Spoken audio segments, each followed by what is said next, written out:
Police ആക്ടിന്റെ ഭേദഗതി സംസ്ഥാനത്ത് അപ്രഖ്യാപിത അടിയന്തരാവസ്ഥ പ്രഖ്യാപിച്ച പോലെയാണ് ഇപ്പോൾ കാര്യങ്ങളെല്ലാം നടക്കുന്നത്. പോലീസിന്റെ ദുരുപയോഗം സംസ്ഥാനത്ത് വ്യാപകമാവുകയാണ്. സാമൂഹ്യ മാധ്യമങ്ങളിലെ വ്യക്തി അധിക്ഷേപങ്ങൾ തടയാനെന്നുള്ള പേരിൽ കേരള പോലീസ് ആക്ട് ഭേദഗതി ചെയ്തുകൊണ്ടുള്ള സംസ്ഥാന ഗവൺമെന്റിന്റെ തീരുമാനം അഭിപ്രായ സ്വാതന്ത്ര്യത്തിന്മേലുള്ള കടന്നുകയറ്റമാണ്. ജനങ്ങളുടെ പ്രതിഷേധിക്കാനും അഭിപ്രായം പറയാനുമുള്ള സ്വാതന്ത്ര്യത്തിന്റെ മേലുള്ള കടന്നുകയറ്റമാണ്. ഈ സ്വാതന്ത്ര്യം ആരുടെയും ഔദാര്യമല്ല. നമ്മുടെ ഭരണഘടന ആർട്ടിക്കിൾ 19 1 2 ജനങ്ങൾക്ക് നൽകുന്ന ഉറപ്പാണ് അഭിപ്രായ പ്രകടനത്തിനുള്ള സ്വാതന്ത്ര്യം. ആ സ്വാതന്ത്ര്യം നിഷേധിക്കുക എന്ന് പറയുന്നത് ജനാധിപത്യ വിരുദ്ധമായിട്ടുള്ള നടപടിയാണ്. 2015 തന്നെ സുപ്രീം കോടതി, ബഹുമാനപ്പെട്ട സുപ്രീം കോടതി ഇക്കാര്യത്തിൽ ശക്തമായിട്ടുള്ള നിലപാടെടുത്തിരുന്നതാണ്. അന്ന് ആ നിലപാടിനെ മുക്തകണ്ഠം പ്രശംസിച്ച ആളെയാണ് ഇപ്പോഴത്തെ മുഖ്യമന്ത്രി ശ്രീ പിണറായി വിജയൻ. മോദി സർക്കാർ രാജ്യത്ത് ജനങ്ങളുടെ അഭിപ്രായ സ്വാതന്ത്ര്യം നിഷേധിക്കുന്നു എന്നുള്ള വ്യാജ പ്രചരണം നടത്തുന്ന ആളാണ് ശ്രീ പിണറായി വിജയൻ. 2015 സുപ്രീം കോടതി വിധി വലിയ രാഷ്ട്രീയ പ്രചരണ ആയുധമാക്കിയ ആളാണ് മുഖ്യമന്ത്രി ശ്രീ പിണറായി വിജയൻ. അതേ മുഖ്യമന്ത്രിയാണ് ഇപ്പോൾ സാമൂഹ്യ മാധ്യമങ്ങളെ നിയന്ത്രിക്കാൻ എന്നുള്ള പേരിൽ ഈ 118D കൊണ്ടുവന്നിരിക്കുന്നു. ഇത് സാമൂഹ്യ മാധ്യമങ്ങളെ മാത്രമല്ല, മുഖ്യധാരാ മാധ്യമങ്ങളെയും കുറിച്ചുവിലങ്ങിടാനുള്ള പിണറായി വിജയന്റെ ഗൂഢനീക്കമാണ്. രാഷ്ട്രീയമായിട്ടുള്ള ആരോപണങ്ങളെ പോലും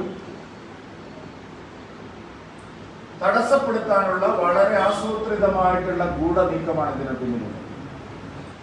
തന്റെ സർക്കാരിനെതിരായി ഉയർന്നു വന്നിരിക്കുന്ന അതീവ ഗൗരവമേറിയിട്ടുള്ള ആരോപണങ്ങളിൽ നിന്നും തൽക്കാലത്തേക്കെങ്കിലും രക്ഷപ്പെടാനുള്ള ഒരു പിൻവാതിൽ പരിപാടിയാണ് സത്യത്തിൽ പിണറായി വിജയൻ ഈ പോലീസ് ആക്ട് ഭേദഗതിയിലൂടെ ഉദ്ദേശിക്കുന്നത്. പോലീസ് ആക്ടിന്റെ ഭേദഗതിയുടെ ഉദ്ദേശം ഇപ്പോൾ തന്നെ പോലീസിനെ വ്യാപകമായി ദുരുപയോഗം ചെയ്യുന്ന പിണറായി വിജയൻ സർക്കാർ തുടർന്ന് മർദ്ദനോപാധികളെ ഉപയോഗിച്ചുകൊണ്ട് അഭിപ്രായ സ്വാതന്ത്ര്യം തടയുകയാണ്. ഉദ്ദേശം വളരെ വ്യക്തമാണ്. സംസ്ഥാന ഗവൺമെന്റിനെതിരെ ഉയർന്നു വരുന്ന ശക്തമായിട്ടുള്ള ജനവികാരം സാമൂഹ്യ മാധ്യമങ്ങളിലും മുഖ്യധാരാ മാധ്യമങ്ങളിലും കൂടി പുറത്തു വരുന്ന പല കാര്യങ്ങളും സർക്കാരിനെ അലോസരപ്പെടുത്തുന്നു എന്നുള്ളതാണ് ഇങ്ങനെയൊരു നീക്കത്തിന് പിന്നിൽ. സ്ത്രീകൾക്കെതിരായിട്ടുള്ള കടന്നാക്രമണങ്ങൾ തടയാൻ എന്നുള്ള ഒരു മേമ്പൊടി ചേർത്തുകൊണ്ടാണ് ഈ ജനാധിപത്യ വിരുദ്ധമായിട്ടുള്ള നിയമം സർക്കാർ നടപ്പാക്കുന്നത്. സ്ത്രീകൾക്കെതിരായിട്ടുള്ള അതിക്രമങ്ങൾ തടയാൻ നിലവിലുള്ള സംവിധാനങ്ങൾ ഒന്നും ഉപയോഗിക്കാത്ത സർക്കാരാണ് ഈ സർക്കാർ. ഈ സർക്കാരിന് കീഴിലാണ് ഏറ്റവും കൂടുതൽ സ്ത്രീകൾക്കെതിരായിട്ടുള്ള കടന്നാക്രമണങ്ങളും വ്യക്തിഹത്യകളും നടക്കുന്നത്. ചലച്ചിത്ര താരങ്ങളും സാമൂഹ്യ പ്രവർത്തകരും വിമൻ ആക്ടിവിസ്റ്റുകളും എല്ലാം കഴിഞ്ഞ 4.5 വർഷമായി സംസ്ഥാന ഗവൺമെന്റിനെതിരായി ഈ കാര്യത്തിൽ ശക്തമായിട്ടുള്ള യുദ്ധത്തിലാണ്. അവിടെയെല്ലാം പ്രതിരോധ ശക്തികളെ സഹായിക്കുന്ന നിലപാടാണ് ശ്രീ പിണറായി വിജയൻ എടുത്തത്. സ്ത്രീ സ്വാതന്ത്ര്യത്തെ ഹനിക്കുന്ന നിലപാടാണ് ശ്രീ പിണറായി വിജയൻ എടുത്തത്. സ്ത്രീകൾക്കെതിരായ കടന്നാക്രമണങ്ങൾക്ക് ഒരു തരത്തിലും തടയിടാൻ ശ്രമിക്കാത്ത സർക്കാർ ഇപ്പോൾ ഈ തെരഞ്ഞെടുപ്പ് കാലത്ത്, തദ്ദേശ തെരഞ്ഞെടുപ്പും നിയമസഭാ തെരഞ്ഞെടുപ്പും വരാനിരിക്കെ പോലീസിനെ ഉപയോഗിച്ചുകൊണ്ട് എതിരാളികളെ കൈകാര്യം ചെയ്യാനുള്ള ആസൂത്രിതമായിട്ടുള്ള നീക്കമാണ്. എനിക്ക് അറിഞ്ഞുകൂടാ കോൺഗ്രസ് എന്തുകൊണ്ടാണ്, UDF എന്തുകൊണ്ടാണ് ഇക്കാര്യത്തിൽ ഒരു അഭിപ്രായം പറയാത്തത്. UDF ഇക്കാര്യത്തിൽ സമാനമായ നിലപാട് തന്നെയാണോ സ്വീകരിക്കുന്നത്? ഭരണഘടനാ വിരുദ്ധമായിട്ടുള്ള നടപടിയെ UDF അംഗീകരിക്കുകയാണോ? രമേശ് ചെന്നിത്തലയും ഉമ്മൻചാണ്ടിയും മുല്ലപ്പള്ളി രാമചന്ദ്രനും പോലീസ് ആക്ടിനോട് അനുഭാവപൂർണമായിട്ടുള്ള നിലപാട് സ്വീകരിക്കുന്നത് എന്തുകൊണ്ടാണ്? തികച്ചും ജനാധിപത്യ വിരുദ്ധമായിട്ടുള്ള ഈ നടപടിയെ ചോദ്യം ചെയ്യാത്തത് എന്തുകൊണ്ടാണ്?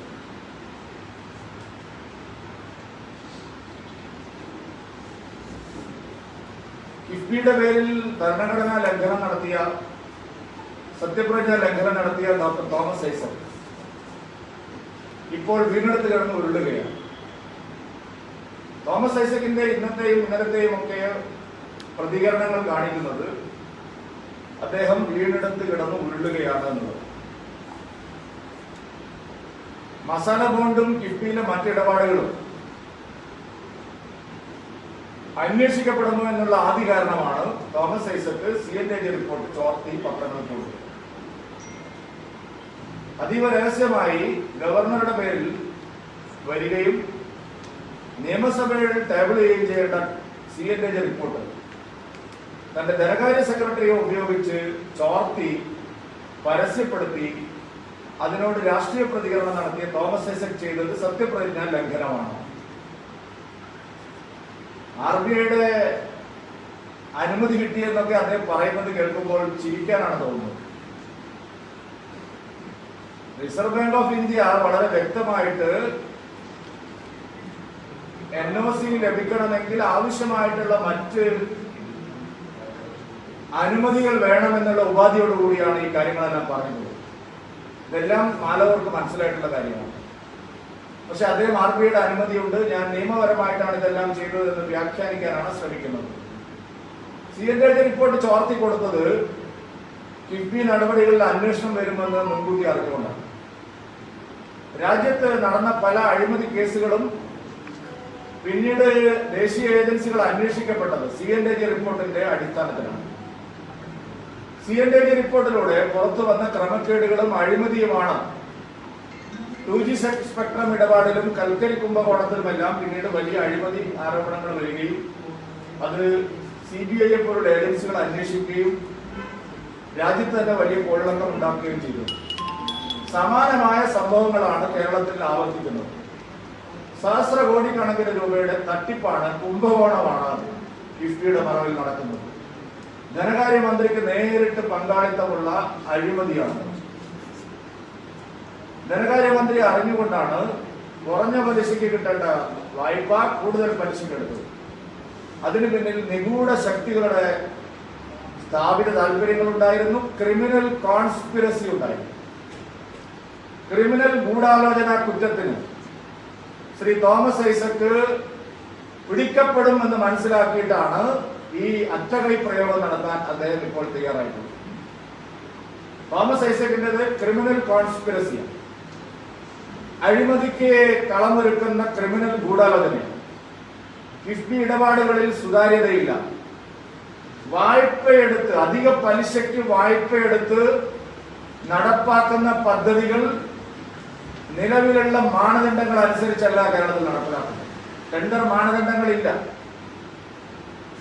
ലോവസ്റ്റ് ടെൻഡർ എന്നുള്ള കാര്യം തോമസ് ഐസക്കിന്റെ അജണ്ടയിലേ ഇല്ല.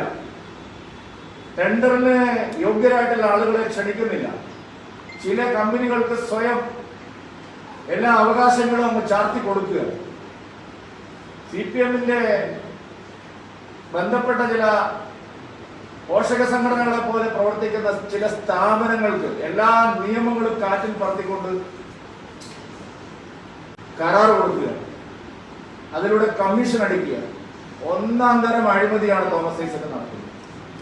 ആ അഴിമതി പിടിക്കപ്പെടും, അന്വേഷിക്കപ്പെടും എന്നുള്ള ധാരണയുടെ അടിസ്ഥാനത്തിലാണ് CAG റിപ്പോർട്ട് ചോർത്തിയത്. അതുകൊണ്ട് ചാരിത്ര്യ പ്രസംഗം അവസാനിപ്പിച്ച് കിഫ്ബിയിൽ നടന്ന കാര്യങ്ങൾ സുതാര്യമായ അന്വേഷണത്തിന് വിടാനാണ് ശ്രീ തോമസ് ഐസക് തയ്യാറാവേണ്ടത്. അന്വേഷിക്കാൻ വരുന്നവരെ ബള്ളു പറയുന്നത് അഴിമതി മടിയിൽ കനമുള്ളതുകൊണ്ട് എൻഫോഴ്സ്മെന്റ് ഡയറക്ടറേറ്റിനെയും കേന്ദ്ര ഏജൻസികളെയും ബള്ളു പറഞ്ഞ് ഓടിപ്പിക്കാമെന്നാണ് വിചാരിക്കുന്നതെങ്കിൽ ആ പ്രൂതി നടക്കാൻ പോകുന്നില്ല എന്നാണ് തോമസ് ഐസക്കിനോട് ഞങ്ങൾക്ക് പറയാനുള്ളത്. കേന്ദ്ര ഏജൻസികള് നിങ്ങളുടെ ഔദാര്യത്തിൽ പ്രവർത്തിക്കുന്ന സംഘടനകളല്ല. ഭരണഘടനയുടെ ഉറപ്പിന്റെ അടിസ്ഥാനത്തിൽ പ്രവർത്തിക്കുന്നവർ. അവർക്ക് സംസ്ഥാനത്തും കേന്ദ്രത്തിലും ഏത് രാജ്യത്തെ ഏത് മുക്കിലും മൂലയിലും നടക്കുന്ന അഴിമതികൾ അന്വേഷിക്കാനുള്ള അവകാശമുണ്ട്. EDയും കേന്ദ്ര ഏജൻസികളും ഇൻകം ടാക്സ് ഡിപ്പാർട്ട്മെന്റും ഒക്കെ കേരളത്തിൽ വന്നിട്ടുണ്ടെങ്കിൽ അഴിമതിക്കാരെ എല്ലാം കണ്ടുപിടിച്ചിട്ട് അവർ തിരിച്ചു പോകുന്നു. നിങ്ങൾ പോലീസിനെ ഉപയോഗിച്ചും ഗൂണ്ടകളെ ഉപയോഗിച്ചും അവരെ കൈകാര്യം ചെയ്യാനാണ്, അപവാദ പ്രചരണം നടത്തിയും അവരെ കൈകാര്യം ചെയ്യാനാണ് തീരുമാനിക്കുന്നതെങ്കിൽ അങ്ങനെ തിരിച്ചു പോകുന്നവരല്ല അവർ. അഴിമതി നടന്നിട്ടില്ലെങ്കിൽ പിന്നെ എന്തിനാണ് അന്വേഷണത്തെ ഭയപ്പെടുന്നത്? ഒന്നും മറച്ചു വെക്കാനില്ലെങ്കിൽ അന്വേഷിച്ച് പൊക്കോട്ടെ എന്ന് വിചാരിച്ചാൽ പോരെ. മുഖ്യമന്ത്രിയും മന്ത്രിമാരും നടത്തുന്ന കോടാനുകോടി രൂപയുടെ കൊള്ള പിടിക്കപ്പെടില്ല. 2 പ്രധാനപ്പെട്ട വിപ്ലവ മന്ത്രിമാർക്ക് മഹാരാഷ്ട്രയിൽ ഭൂമിയുണ്ടെന്നാണ് പറയുന്നത്. ഒരു ചീഫ് സെക്രട്ടറിക്ക് ഉണ്ടോ ഇല്ലയോ എന്താ പറയാത്തത്? എങ്ങനെ ഇതൊക്കെ സാധിക്കുന്നത്? മറ്റ് സംസ്ഥാനങ്ങളിലെ കോൺഗ്രസ് ഗവൺമെന്റുകളുടെ കാലത്ത് നടന്നതുപോലുള്ള ഭീമമായ അഴിമതിയല്ലേ കേരളത്തിൽ നടക്കുന്നത്? എന്താ വ്യത്യാസം? തമിഴ്നാട്ടിലും ആന്ധ്രയിലും ബീഹാറിലുമൊക്കെ നടന്നതുപോലുള്ള, മധ്യപ്രദേശിലുമൊക്കെ കോൺഗ്രസ് ഭരണകാലത്ത്, സഖ്യകക്ഷി സർക്കാരിന്റെ ഭരണകാലത്ത് നടന്നതുപോലുള്ള ശതകോടിക്കണക്കിന്, സഹസ്രകോടിക്കണക്കിന് ഇവിടെ കൊള്ളയല്ലേ ഇവിടെ നടക്കുന്നത്? 200 കോടിക്കും 300 കോടിക്കും മഹാരാഷ്ട്രയിൽ ഭൂമി വാങ്ങാൻ എങ്ങനെയാണ് വിപ്ലവ പാർട്ടി നേതാക്കന്മാർക്ക് സാധിക്കുന്നത്? എന്തിനാണ് പേടിച്ച് ലോക്കറിൽ നിന്ന് ആധാരം എടുത്ത് ഓടിയതെന്ന് ഇപ്പൊ എല്ലാവർക്കും മനസ്സിലായില്ലേ? ക്വാറന്റൈൻ ഇരിക്കുമ്പോൾ ലോക്കറിൽ കയറി ആധാരം എടുത്ത് ഓടിയതിന്റെ കാരണം ഈ നാട്ടിലെ ജനങ്ങൾക്ക് എല്ലാവർക്കും അറിയാം. അഴിമതി പിടിക്കപ്പെടുമ്പോഴാണ് ഈ വേവലാതി മുഴുവൻ സർക്കാരിനുള്ളത്. അതുകൊണ്ട് അഴിമതിക്കെതിരായിട്ടുള്ള ശക്തമായിട്ടുള്ള നിലപാട് സ്വീകരിക്കാൻ കഴിയുന്ന ഒരേ ഒരു മുന്നണി ഇവിടെ BJP മാത്രമാണ്. കോൺഗ്രസിന്റെ അഴിമതിക്കെതിരെ ഒരു വോട്ട് എന്നുള്ള മുദ്രാവാക്യം തിരുത്തി എന്നാണ് കേൾക്കുന്നത്. കോൺഗ്രസിനെ ആരെങ്കിലും അഴിമതിക്കെതിരായിട്ടുള്ള പാർട്ടിയായിട്ട് കണക്കാക്കുമോ? UDF-ലെയും കോൺഗ്രസിലെയും നേതാക്കന്മാർ എല്ലാം ഈ തരത്തിൽ നടത്തിയിട്ടുള്ള അഴിമതികളെല്ലാം ഇതുവരെ ഒത്തുതീർപ്പാക്കപ്പെടും എന്നുള്ള ശുഭാപ്തി വിശ്വാസമായിരുന്നല്ലോ ഉണ്ടായിരുന്നത്. ആ ശുഭാപ്തി വിശ്വാസം പോയത് കേന്ദ്ര ഏജൻസികൾ കാര്യങ്ങൾ അന്വേഷിക്കാൻ തുടങ്ങിയതോടുകൂടിയാണ്. അതുകൊണ്ട് ഈ അഴിമതി മുന്നണികൾക്കെതിരായിട്ടുള്ള ശക്തമായിട്ടുള്ള വിധിയെടുത്തായിരിക്കും തദ്ദേശ തെരഞ്ഞെടുപ്പിൽ ഉണ്ടാകാൻ പോകുന്നത്. UDF-ന്റെയും LDF-ന്റെയും കഥ കഴിയുന്ന തെരഞ്ഞെടുപ്പായിരിക്കും തദ്ദേശ തെരഞ്ഞെടുപ്പ്, വരാൻ പോകുന്ന നിയമസഭാ തെരഞ്ഞെടുപ്പ്.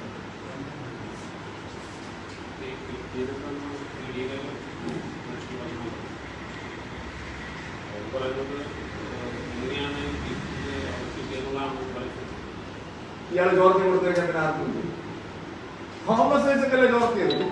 കിഫ്ബിയിലെ CNJ റിപ്പോർട്ട് ചോർത്തി കൊടുത്തു കഴിഞ്ഞാൽ എങ്ങനെ കിട്ടി? നിങ്ങൾക്ക് എങ്ങനെ കിട്ടി? എല്ലാവർക്കും കിട്ടിയത് തോമസ് ഐസക്ക് തന്നെ പറഞ്ഞില്ല ഉത്തരം.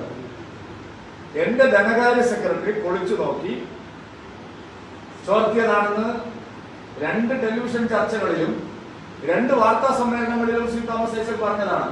പിന്നെ ED-ക്ക് എങ്ങനെ കിട്ടിയത് ചോദിക്കുന്നത്? എന്താ അർത്ഥമുണ്ട് ഇയാൾ ചോദിക്കുന്നത്? വാർത്ത ചോർത്തി, പിന്നെ CNJ റിപ്പോർട്ട് ചോർത്തിയാണെന്ന് ചോദിക്കുന്നത്. ED-ക്ക് എങ്ങനെ കിട്ടി?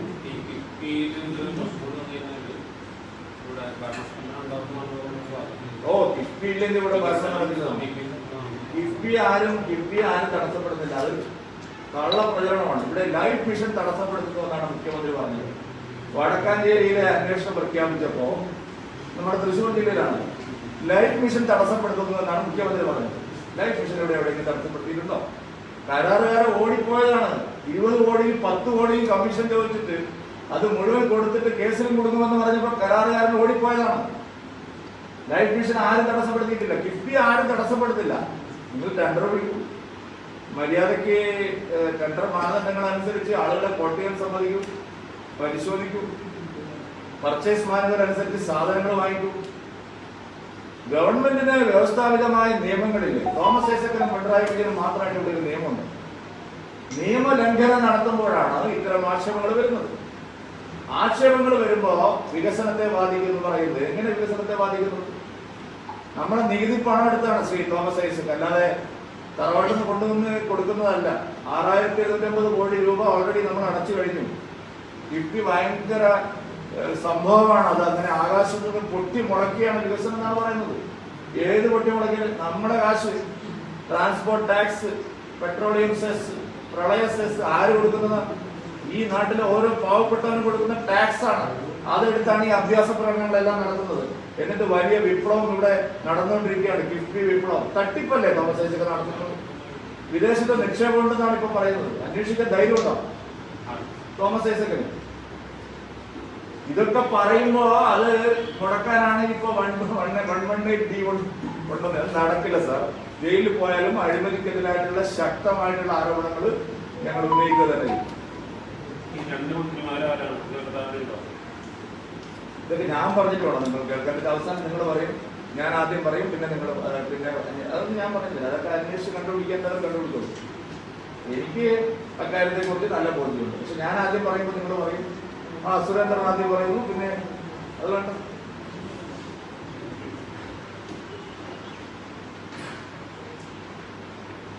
പറഞ്ഞില്ല.